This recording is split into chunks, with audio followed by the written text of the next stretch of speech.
The K-pop industry, the strings behind the puppets, a sociological analysis. The Korean pop music industry is criticized often for trapping their artists in slave-like contracts and abusing their idols. And many wonder why these companies impose such excruciating limitations on these idols in the first place. Our main argument is for the freedom and extended human rights for these artists against their companies' restrictive rules by outlining the protocols used to control their artists, explaining why the companies restrict their idols, and highlighting the effects that these limitations have on the musicians and their fandoms. Before we dive specifically into K-pop, it's important to know about Korea's work culture and environment. As noted in recent South Korean media, such as Squid Game and Parasite, South Korea is a country with hyper-capitalist aspects. The prospect of attaining a job in South Korea is no easy task. It requires people to devote their lives to becoming a desirable employee for companies, and to be desirable, it requires personal sacrifice and moderations to be even considered for employment. This mindset carries over into the entertainment industry, and the K-pop industry in particular amplifies this mentality to new extremes.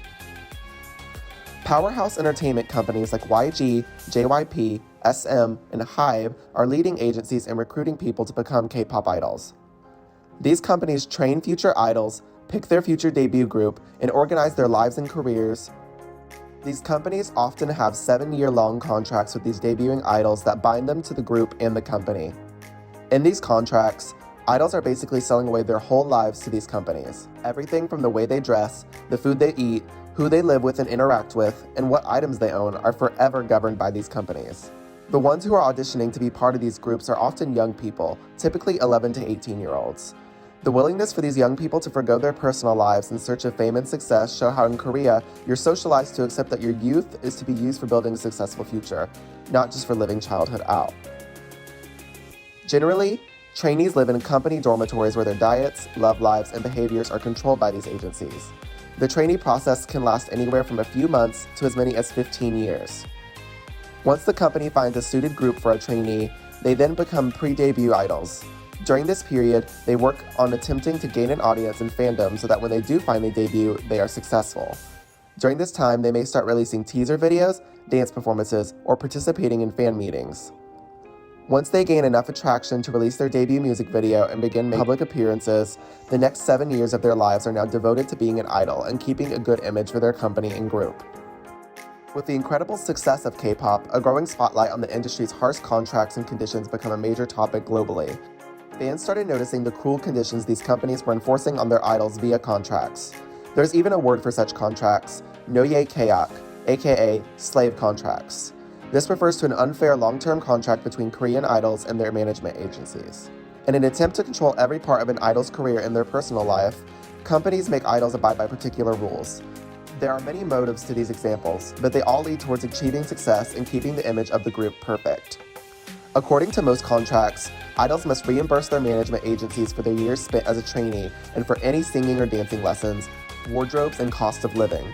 As a result, these idols do not make any large profits until later into their career. Often, this is why idol groups take years to break up. They can't break up until they have at least settled their debts. However, in 2009, after a lawsuit between idol group TVXQ and SN Entertainment, and the Fair Trade Commission began regulating agency contracts and anything they deemed unfair or excessive. However, in 2020, K-pop idol group The Rose filed a lawsuit against their agency J-Star for their violation of exclusive contract, because they were not paid for an international tour in 2009, showing that worker abuse is still present under capitalism in Korea, even if you're a celebrity. Companies see many outlets of freedom as distracting from the practice and potential success of their artists. These distractions include very common things for people around the age of idols, such as dating and the usage of phones. For example, Park Jin-young, the founder of JYP Entertainment, stated in a tweet, "After the debut, I advise them to not meet friends and only stay focused on practicing for 3 years." Being single also makes idols appeal more accessible to their fans. In theory, this means more devoted fans, which means more income for the group and record label. For example, idols Hyuna and Idol were forced to leave their agency, Cube Entertainment, because they wanted to openly date. This was not allowed. Lots of idols have also expressed that they are not allowed to use their personal phones unless given permission by the management. According to YouTuber Gracie Grace, management can always check your phone at any time they want. Like I said earlier, companies restrict idols in order to keep a perfect image. It's a testament to the pressures of maintaining the intense beauty standards of the K-pop industry. Idols must look and stay beautiful, young, and in good physical shape. That usually ends up in plastic surgery, severe diets, and exercise regimes. South Korea is the plastic surgery capital of the world, and many companies put extreme pressures on trainees to get plastic surgery. Beauty is extremely prioritized in Korea, and it's actually one of Korea's biggest industries ever. According to Eric Ping-hung Lee, Hyung Jung-min, and So-min Lee, a huge source of revenue for Korea are foreigners coming to Korea to get plastic surgery to look like Korean Hallyu stars. This shows the importance of having stars being as beautiful as possible because it drives tourists and regular citizens to participate in the beauty culture. Part of Korea's image and worldwide is its stars being beautiful, so the plastic surgery is key to maintaining this image. Idols' strict diets are often intense and rigorous, and as we can see from the numerous fan challenges on social media, fans are not necessarily always against the measures to be thin. It's often accepted and promoted, indicating the beauty culture. All of these rules add stress to idols' lives, but these rules do not only affect the idols but the fans as well. The purpose of these rules is to treat the idols like a product, and as a result, fans often do treat them like objects. For example, a small group of K-pop fans can be classified as Sesong fans. According to J. Patrick Williams and Samantha Zhang Jin Ho, Sesong fans are typically girls aged between 13 to 22 years old who invade the privacy of K-pop idols. Although this does not represent the majority of K-pop fans, these fans indicate an extreme version of the attitudes the K-pop industry promotes towards its idols and its consumers. K-pop music releases highly revolve around fans buying loads of merchandise and attending fan events. It's essential to the format of K-pop. This hyper-capitalist formation could lead to instances where fans ignore personal boundaries and idols feel harassed. Idols' harassment doesn't stop at stalkers either. Many idols feel the pressure of cyberbullying online.